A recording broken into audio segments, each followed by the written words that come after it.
Hi, நான் doctor Sindhumathi Archana. நான் BSMS படிச்சிருக்கேன். இப்போ எம்எஸ்சி நியூரோ சைக்காலஜி படிச்சுட்டு இருக்கேன். நான் எப்படி நியூரோ சைக்காலஜி தான் படிக்கணும்னு டெசிஷன் எடுத்தேன் அப்படின்றத லாஸ்ட் வீடியோவில் சொல்லி இந்த வீடியோவில் நான் எப்படி காலேஜ் ஃபைனலைஸ் பண்ணி ஜாயின் பண்ணேன் அப்படின்றத பார்க்கலாம். என்னோட ஃப்ரெண்ட் ஒருத்தங்க இருந்தாங்க. அவங்களோட ஃப்ரெண்ட் வந்து ஒரு கிளினிக்கல் சைக்காலஜிஸ்ட். இப்போ எம்ஃபில் பண்ணிட்டு இருக்காங்க. அவங்க தான் எனக்கு சைக்காலஜி டிகிரி பற்றி A to Z எக்ஸ்பிளைன் பண்ணாங்க. அட்மிஷன் வரைக்குமே கைடும் பண்ணாங்க. ஃபர்ஸ்ட் இந்தியாவில் எந்த காலேஜஸில் நியூரோ சைக்காலஜி டிகிரி ஆஃபர் பண்ணுறாங்க அப்படின்னு கூகுளில் பார்த்து லிஸ்ட் அவுட் பண்ணேன். ஒரு 4 to 5 காலேஜஸ் தான் வந்தது. தட் டூ ஒரு என்ட்ரன்ஸ் எக்ஸாமோடு வந்துச்சு.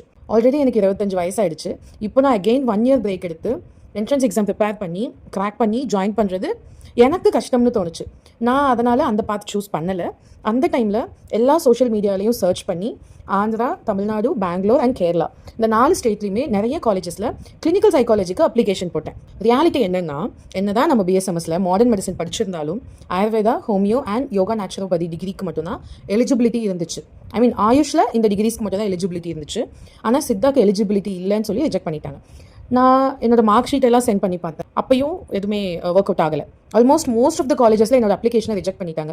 என்னோட இன்டர்ன்ஷிப் டைம் ஃபுல்லாக நான் இதில் தான் ஸ்பெண்ட் பண்ணேன். அப்போ தான் எஸ்விஎஸ்ஆர்னு பெங்களூரில் இருக்க ஒரு காலேஜில் எம்எஸ்சி நியூரோ சைக்காலஜி இன்ட்ரடியூஸ் பண்ணியிருந்தாங்க. அந்த காலேஜில் வந்து ஆல்ரெடி கிளினிக்கல் சைக்காலஜி கோர்ஸ் இருந்துச்சு. நியூரோ சைக்காலஜி அதான் ஃபர்ஸ்ட் டைம் இன்ட்ரடியூஸ் பண்ணியிருந்தாங்க. அது ஒரு யோகா டிபார்ட்மெண்ட்க்கு இம்பார்ட்டன்ஸ் கொடுக்குற ஒரு காலேஜ். ஸோ அவங்களுக்கு பிஎஸ்எம்எஸ்னா என்ன அப்படின்ற ஒரு அண்டர்ஸ்டாண்டிங் இருந்துச்சு. ஸோ எலிஜிபிலிட்டியும் கொடுத்தாங்க.